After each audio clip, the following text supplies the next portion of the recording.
Dodge City and in the territory on West, there's just one way to handle the killers and the spoilers, and that's with a U.S. Marshal and the smell of Gunsmoke.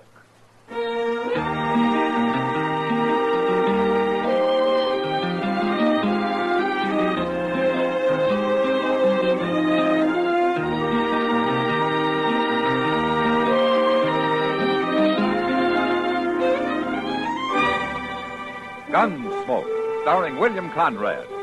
The transcribed story of the violence that moved west with young America. And the story of a man who moved with it. I'm that man, Matt Dillon, United States Marshal. The first man they look for and the last they want to meet. It's a chancy job, and it makes a man watchful and a little lonely.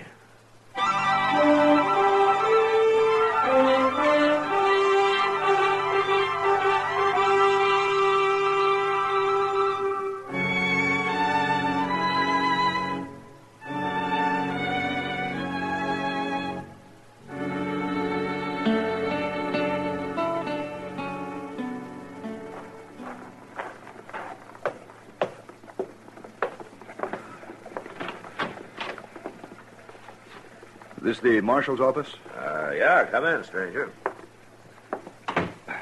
You're Marshal Dillon? I am. My name's Egan, Marshal. Emmett Egan. I'm glad to know you. It's Chester Proudfoot. How do you do? Hello? The purpose of my visit may surprise you, Marshal. Well, if it doesn't mean trouble, it sure will. I've just deposited $50,000 in the bank here. Huh? That's a lot of money, Egan. Well, it's taken me ever since the war to earn it. I've been up in Chicago, Marshal, running cattle auctions for a man named Swift, but I'm through with that now. No? I want to try something new. Marshal, I don't intend any insult. But if you need money, name your price. I'm afraid I don't follow you, Egan. I want your job. What? I want to be Marshal here. All right, say it out, Egan. I'm serious, Marshal. There are no tricks to this. I've been to Washington, and the War Department's endorsed my application, but they tell me there are no openings, so I came to Dodge. I thought if I can somehow persuade you to quit, maybe they'll put me on here. I think you are serious. Oh, I am. It's simple enough. I'm tired of the kind of work I was doing, and I want to try this. Something exciting. Oh, I see. What would you advise me to do, Marshal? Go back to Chicago. You're a lot safer there. You think I'm not qualified to be a lawman? Well, you're wearing a gun. Well, I'm accustomed to authority, Marshal. I was a major under General McClellan. Took my first bullet in the Chickahominy in '62. I see. Is this your first trip to the frontier, Mr. Egan? It's my first since '67. Uh-huh. Well, I still advise you to go back to Chicago. No, Marshal? All right, Mr. Egan, you want this job so bad, you can have it as far as I'm concerned. Now, Mr. Dillon. There's very little money in it and absolutely no thanks.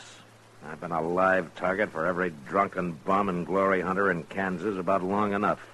You mean it, Marshal? Yeah, but on one condition. Yes. That you hang around for a week, see what it's like. And then if you still want it... Oh, I'll want it all right. All right, then we'll start right now. I'm ready. What do we do first? You all set, Chester? My. Yes, sir, I guess so. All right, then follow me.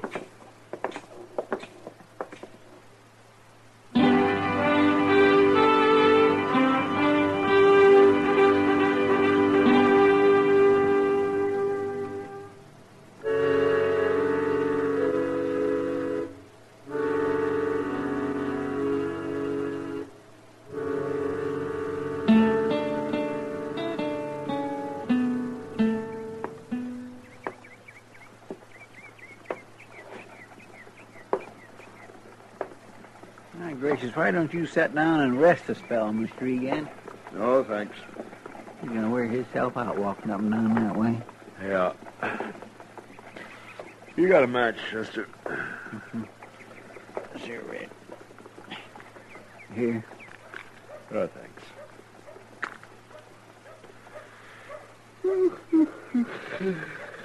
Dodge sure ain't very lively today, is it?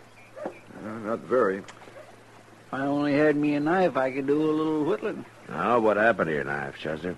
Well, it was about wore out, so I traded it to a small kid I know for a flipper. Why don't you get yourself another one? Mr. Dillon, I am so mean poor, I just couldn't stand the outlay of another knife. Yeah, I forgot. Hey, look there. Somebody hadn't ought to be in town. Oh, where? Who? That fella coming up the street, riding that sleigh back to old Broodmare, see him? He looks like a farmer. If you call a man whose wife hoes a 10-yard patch of mealy potatoes a farmer, then he's one, all right. You said he shouldn't be in town. He can't be very dangerous. He's dangerous to himself. Oh, what do you mean? Why, he gets a doggone drunk every time he comes in here. He can't hardly climb back up on that old mare. And when he does, he usually falls off summers before he gets home and lays out there on the prairie all night like a dead man. It's a pure wonder he ain't been et by something. Oh, Marshal, we've been hanging around this porch for 3 hours. I'm beginning to feel like a bum myself. Now, that's part of the job, Egan. Keeping an eye on things, we call it. Keeping an eye on things?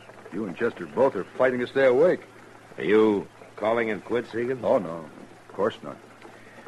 Well, then let's go get a cup of coffee, huh? It'll be dark soon, and we can start making the rounds.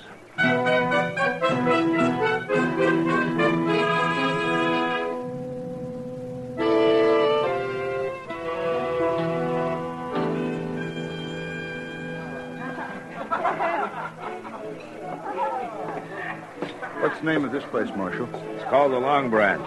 Oh, here comes somebody you ought to know. Evening, Matt. Oh, Kitty.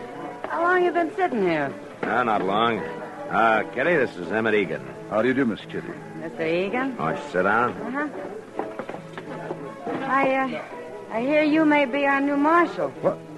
Now, how in the world... Well, Chester was in a while ago. It's true, isn't it? Well, it isn't exactly settled yet, Miss Kitty.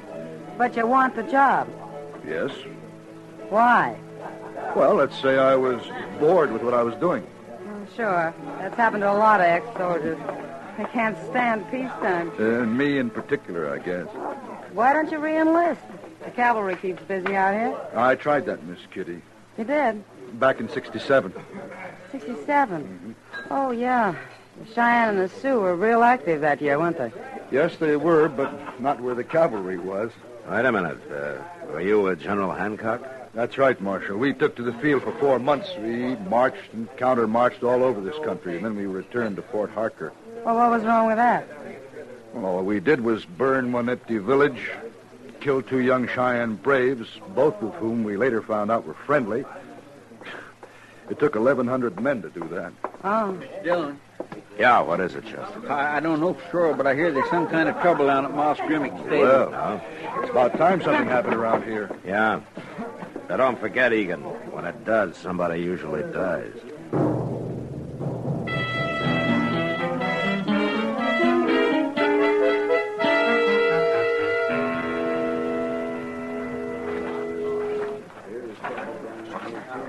What's the trouble here, men? Where's Moss Grimmick, Chester? Well, he ain't here, Mr. Dillon. They say Leonard Phibbs there is the one who knows about it. Oh, Phibbs, a little sodbuster? Yes, sir. Hey, Phibbs, come here. What's going on here, Phibbs? Inside, Marshal. Back there in the stall. Oh, what's back there? Bad, Marshal, real bad. Don't nobody go in there. It's real bad. What is? Who's in there, Phibbs? Not even you, Marshal. Not nobody. Leave him alone, I'm warning you. Oh, he ain't got good sense, Mr. Dillon. No use talking to him. It's real bad in there. Yeah, something's got him scared half to death. I'm going to go take a look. You stay here, Chester. I'm going with you, Marshal. Look, Egan, I don't know what's in there. It could be a crazy man with a gun looking for blood. It could be anything. Action is what I came here for, Marshal, and you said I could hang around. All right. But you get out of the way if there's any shooting. I'm not entirely a novice with a gun, Marshal. No, but you're not a professional either. Now stay at least 10 paces behind me. Right.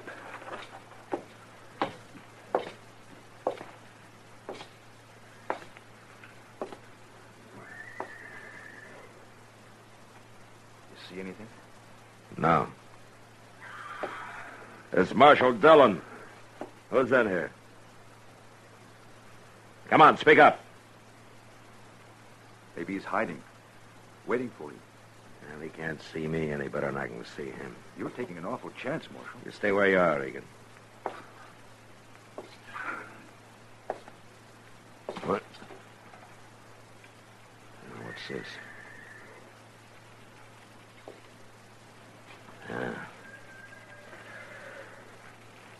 Chester, bring a lantern.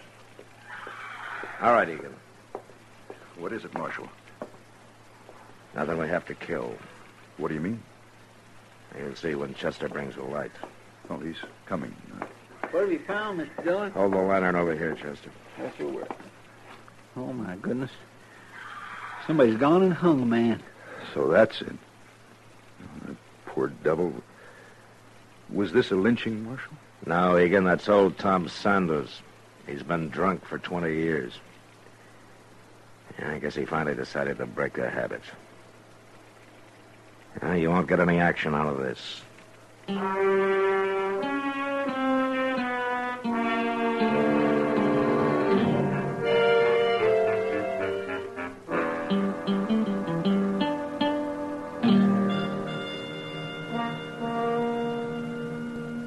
Well, Egan, it's been nearly a week.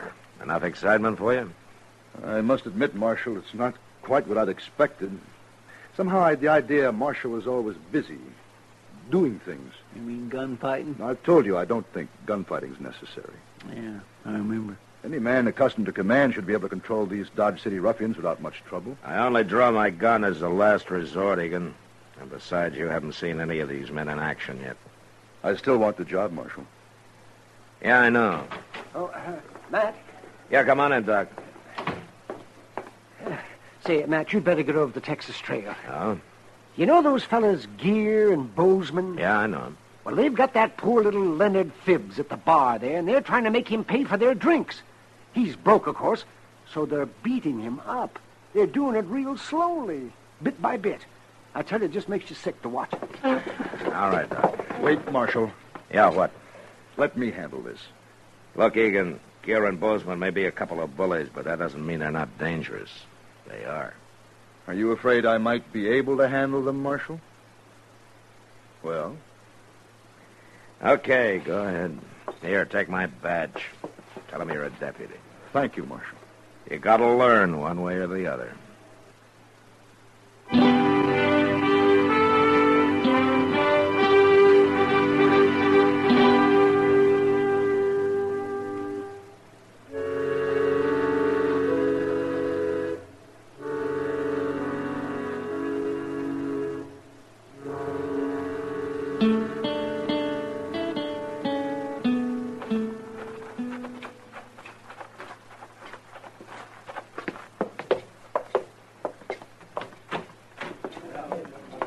Come on, Chester.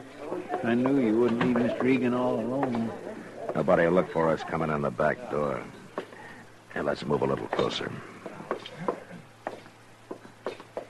Egan's facing him, Mr. Dillon. Yeah. Oh, look at poor little Phibbs. They got him all bloody. What makes you think you can do this to a man? Is there no law where you come from? We come from Dodge, Mr. Deputy. Where do you come from? Are you Bozeman or Gere? I'm Bozeman, Mr. Deputy. I'm the one who generally does the talking, but we both do the fighting. You're out of order, Bozeman. What's that? I said you're out of order. I will not tolerate your insolence. I'm not sure, Mr. Deputy. But are you saying you don't like us? That's enough. You and Gere will turn and face the bar while I take your guns. You're the most doggone foolish man I ever saw, Mr. Deputy. Do as I say. Why? Because you're wearing a badge? That's reason enough? Now, Mr. Deputy, that may be reason enough for There'll you. be no shooting. I'm ordering you to face the bar. I guess there's no use talking to you, Mr. Deputy. I'll take him along here.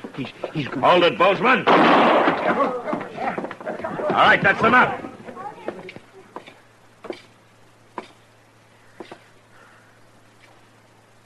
Now, go ahead, Bozeman. Try it again. Now, wait, Marshal. You knew he couldn't handle a gun. You know I can. Is that it? Your gun against two of us? Quit talking, Bozeman. Don't try it, Gere. All right, then do as my deputy told you. Face the bar. Sure, Marshal.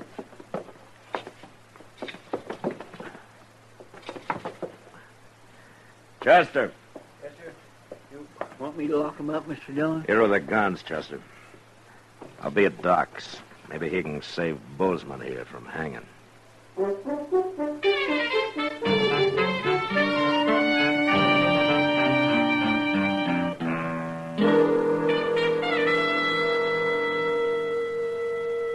Yeah, it's getting light out, Doc.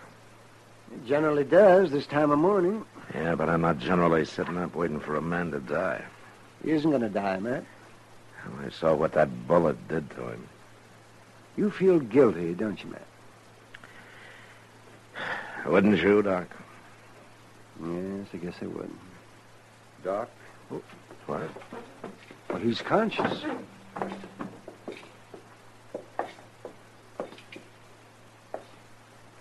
Well, how do you feel, Egan? Pretty fair, Doc. I've been lying here, listening to you talk. Well, you mean you've been conscious for some time?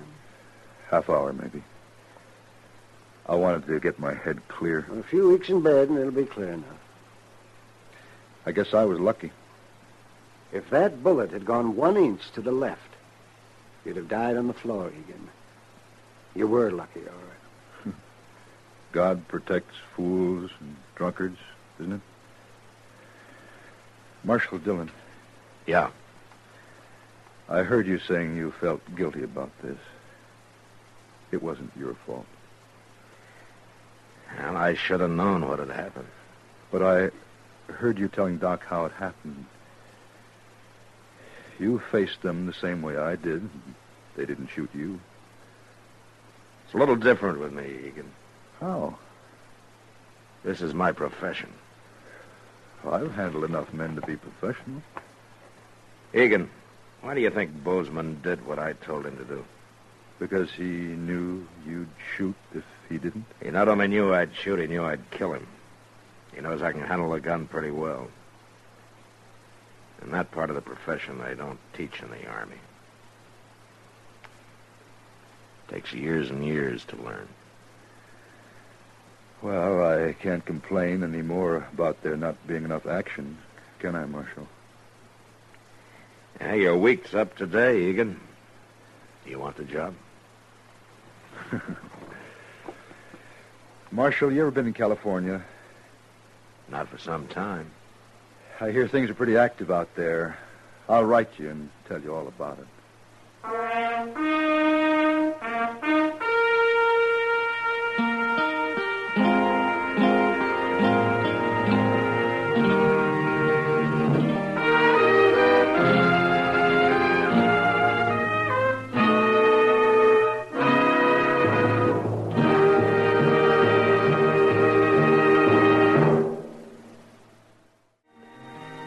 Gunsmoke, produced and directed by Norman McDonald, stars William Conrad as Matt Dillon, U.S. Marshal. Our story was specially written for Gunsmoke by John Meston, with music composed and conducted by Rex Corey. Sound patterns by Tom Hanley and Bill James. Featured in the cast were John Daner, James Nusser, and Harry Bartell. Parley Bear is Chester, Howard McNear is Doc, and Georgia Ellis is Kitty.